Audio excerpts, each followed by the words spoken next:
21শে জুলাইয়ের সভায় আসা শহীদ পরিবারের উদ্দেশ্যে তৃণমূল নেত্রী মমতা বন্দ্যোপাধ্যায় বলেন, এত টাকা এত প্রলোভন সত্ত্বেও যারা এসেছেন তাদের প্রণাম জানাই। শহীদ পরিবারকে আমার প্রণাম জানাই। 21শে জুলাইয়ের শহীদ পরিবার আমাদের সাথে এসছে। এত প্রলোভন, এত টাকা, এত লাঞ্ছনা, এত বঞ্চনা, এত কিছু থাকা সত্ত্বেও তারা কিন্তু আমাদের কাছে এসছেন। আমি তাদের সকলকে আমার মাথা নত করে বলি, আমার মাথা নত করে দাও হে তোমার চরণ ধুলার তলে, সকল অহংকারে আমার ডুবাও চোখের জলে। আর এই শহীদ পরিবারের উদ্দেশ্যে আশ্বাস দিয়ে বিরোধী দলনেতা ঋতব্রত বন্দ্যোপাধ্যায় আজ বলেছেন, কমিশনের রিপোর্টকে ঠান্ডা ঘরে পাঠিয়ে দেওয়া হয়েছিল।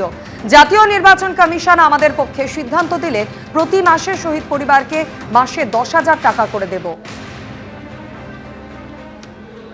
এই তদন্ত কমিশনে যারা সাক্ষ্য দিলেন, সেই সাক্ষ্যের ভিত্তিতে তদন্ত কমিশন যে রিপোর্ট জমা দিল, সেই রিপোর্টকে ঠান্ডা ঘরে পাঠিয়ে দেওয়া হলো। ইংরেজিতে যাকে বলে উইলফুল সাপ্রেশন। কমিশন যে রিপোর্ট দিলেন, সেই রিপোর্ট পড়ে হয়তো মনে হলো সরকারের যে অনেক লোক বিপদে পড়ে যাবে, কাউকে কাউকে বাঁচাতে হবে, তাই রিপোর্ট ঠান্ডা ঘরে পাঠিয়ে দেওয়া হলো।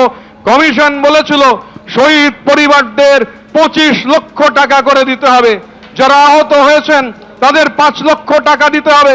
আর বাস্তব কি হলো? শহীদ পরিবারদের হাতে 2 লক্ষ টাকা দেওয়া হলো, যারা আহত হয়েছেন তাদের হাতে 15,000 টাকা দেওয়া হলো।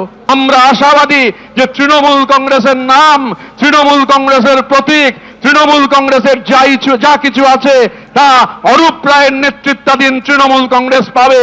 এবং আপনাদের কথা দিতে পারি, প্রথম এনডব্লিউসি মিটিং যখন হবে, নির্বাচন কমিশন যদি আমাদের সপক্ষে সিদ্ধান্ত দেন, প্রথম যে কাজটা আমরা করব, এই যে পার্টির বিপুল টাকা 21শে জুলাইয়ের যত শহীদ পরিবার, সেই সমস্ত শহীদ পরিবারের অ্যাকাউন্টে প্রতি মাসে অল ইন্ডিয়া তৃণমূল কংগ্রেসের অ্যাকাউন্ট থেকে 10,000 করে টাকা পৌঁছে যাবে। 21শে জুলাই কমিশনের রিপোর্ট নিয়ে কংগ্রেস নেতা অধীর রঞ্জন চৌধুরী কি বলছেন আপনাদের সামনে রাখবো। চ্যাটার্জি কমিশনের রিপোর্ট যাতে পেশ হয়, তার জন্য দীর্ঘদিন ধরে আমরা দাবি করে এসেছি। সমস্ত আন্দোলনের কৃতিত্ব নিয়েছে মমতা ব্যানার্জি, আর বাংলায় ভোট আদায় করেছে। শহীদের রক্ত তারা ব্যবহার করেছে রাজনীতির কাজে, শহীদের রক্ত নিয়ে ব্যবসা করেছে এই মমতা ব্যানার্জি।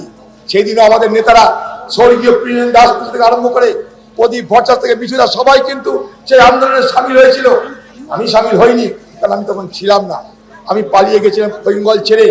কিন্তু সেদিন যারা সামিল হয়েছিল, কখনো শুনবেন না মমতা ব্যানার্জি তাদের প্রতি কোনো কৃতজ্ঞতা জ্ঞাপন করেছে।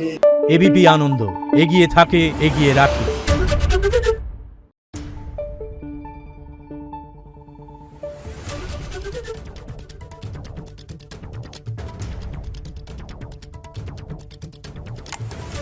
Thank you.